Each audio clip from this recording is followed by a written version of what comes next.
Hello বন্ধুরা, তোমরা কেমন আছো? আশা করি তোমরা সবাই ভালো আছো। আর আল্লাহর রহমতে আমিও ভালো আছি।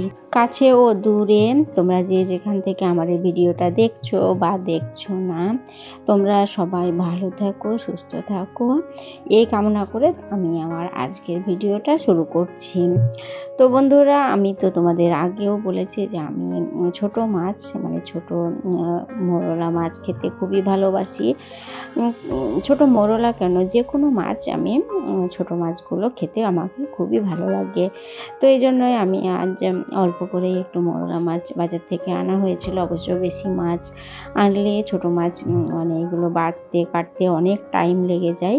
তো এই জন্যই আমি যখনই আনি বাজার থেকে আনা হয় তো অল্প করেই নিয়ে আসি।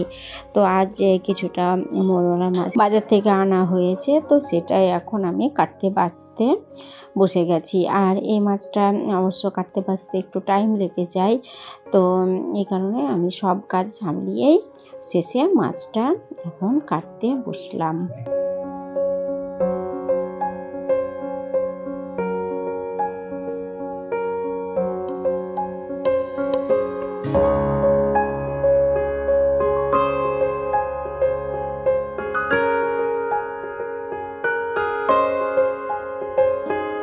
তো এখন মাছগুলো আমি একটু ভালোভাবে ঘষে এর যে আঁশ, তো সেই আঁশটা ছাড়িয়ে নিলাম।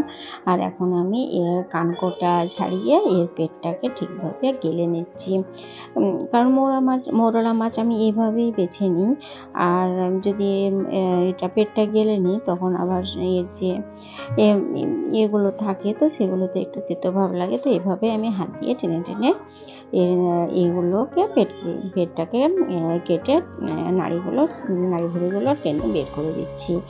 আর এইভাবে মাছটা বাছলেও খেতেও খুব ভালো লাগে। আর এখন আমি একটু হাত দিয়ে ভালোভাবে ঘষে এর আঁশগুলোকে ছাড়িয়ে দিচ্ছি। কারণ মোরলা মাছে যদিও সকলে বলে কি আঁশ থাকে না, কিন্তু এর মধ্যে অনেকটাই আঁশ থাকে। এইভাবে যদি একটু ভালোভাবে ঘষে নেওয়া যায় তো এর মাছগুলোর মধ্যে যে আঁশগুলো থাকে তো সব উঠে যায়। তো এইভাবে ভালোভাবে আমি একটু ঘষে নিয়ে তারপরে আমি মাছটাকে সুন্দরভাবে ধুয়ে নেব। তো এখন আমার মাছগুলো ভালোভাবে 2-3 বার ধুয়ে নিয়েছি। আর এখন আমি এর মধ্যে দিয়ে দিচ্ছি হলুদ, নুন আর একটু লঙ্কা গুঁড়ো দিয়ে ভালোভাবে আমি মাছটাকে এখন মেখে রেখে দিচ্ছি।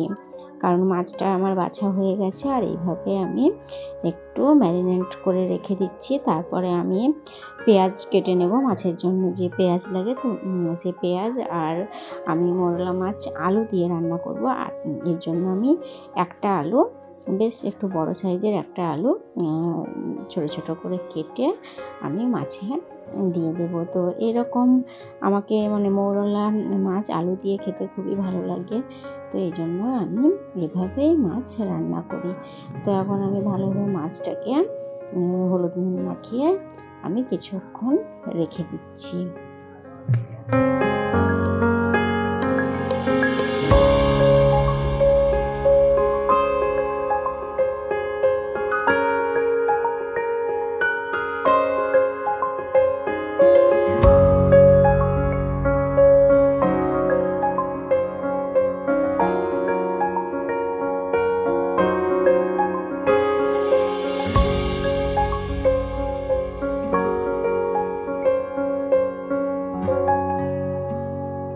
এখন আমি ওভেনের উপরে বসিয়ে দিলাম ফ্রাই প্যান। তো এখন ফ্রাই প্যানে তেলও দিয়ে দিয়েছি, তেলটা ভালোভাবে গরমও হয়ে গেছে। তো আমি এখন মোরলা মাছগুলো দিয়ে ভালোভাবে নেড়ে চেড়ে মোরলা মাছগুলোকে ফ্রাই করে নেব। তো আমি মাছগুলো এভাবেই ফ্রাই করে নিই। আর একটু মানে মুচমুচে করে আমি মাছটা ফ্রাই করে নেব, তো খেতেও ভালো লাগবে। আর মোরলা মাছে অবশ্য তেমন কাঁটাও থাকে না, তাও একটু ভালোভাবে ফ্রাই করে নিলে যে ছোট ছোট কাঁটাগুলো থাকে তো সেগুলো মানে খুব সুন্দর খাওয়া যায়। আর এই ভালোভাবে ভেজে নিলে বাচ্চারাও এই মাছগুলো খেতে পারে।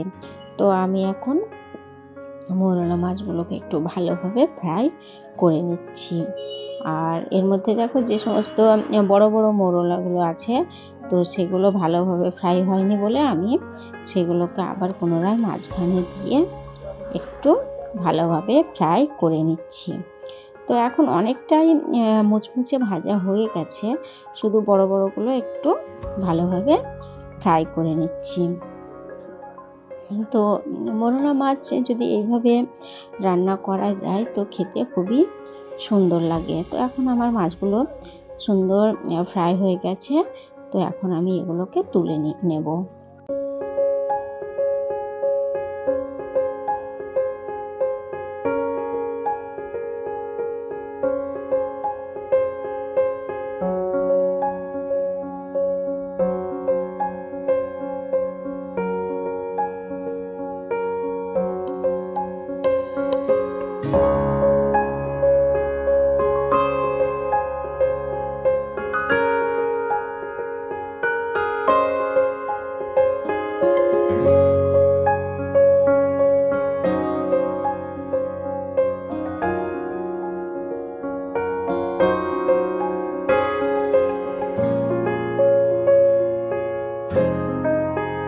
তো মাছগুলো তুলে নেওয়ার পর ওই একই ফ্রাই প্যানে আমি দিয়ে দিচ্ছি কুচনো পেঁয়াজ।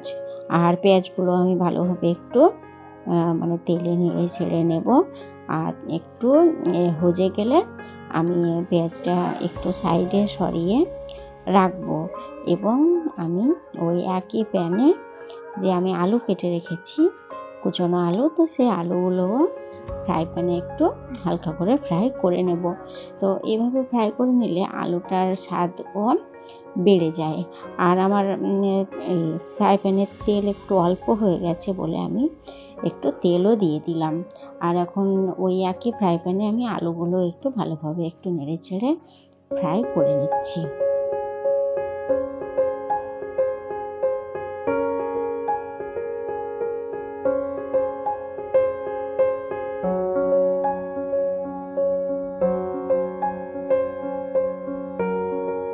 তো আলু পেঁয়াজ আমার ভালোভাবে ফ্রাই করা হয়ে গেছে, তো একটু তেল কম মনে হচ্ছে বলে আমি একটু সর্ষের তেল দিয়ে দিলাম।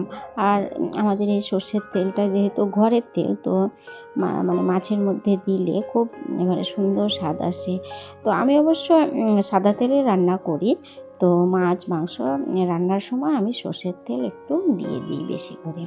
তো এখন এর মধ্যে দিয়ে দিলাম যে কেটে রাখা কাঁচা লঙ্কাগুলো, কারণ কাঁচা লঙ্কা দিলে একটু ঝাল ঝাল হলে মাছটা খেতে ভালো লাগে।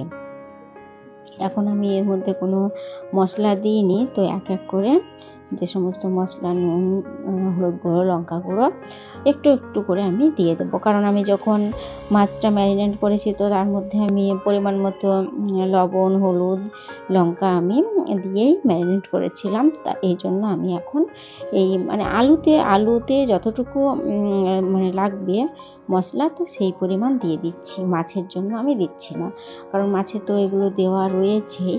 তো এই জন্যই আমি আলুতে যতটুকু লাগবে সেই পরিমাণ মতোই আমি মশলা দিয়ে দিলাম। তো আরও কিছুক্ষণ একটু ভালোভাবে নেড়ে চেড়ে নিয়ে আমি এর মধ্যে পানি দিয়ে দেবো।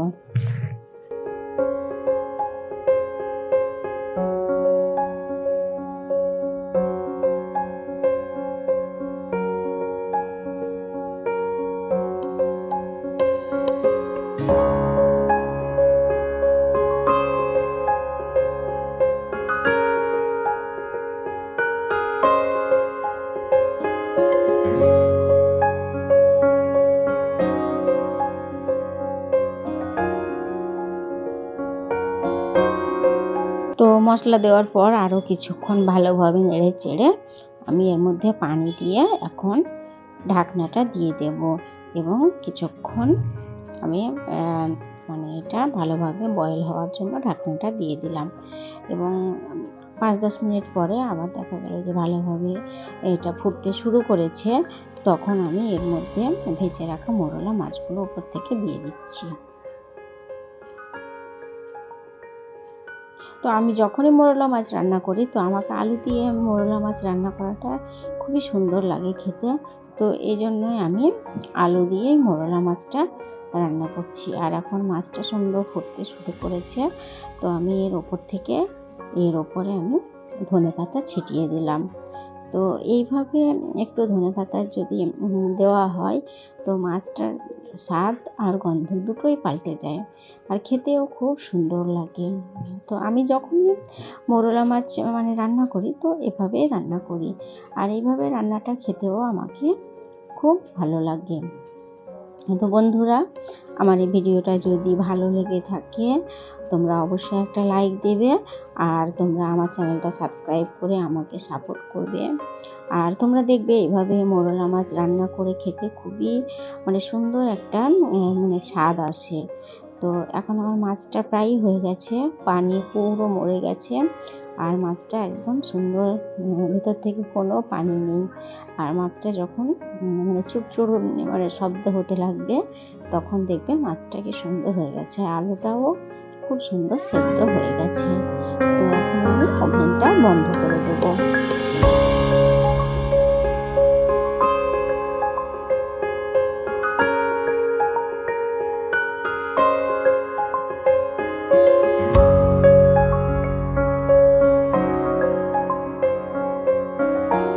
বন্ধুরা, তোমরাও এইভাবে মোরলা মাছ রান্না করে দেখবে, খেতে খুবই ভালো লাগবে।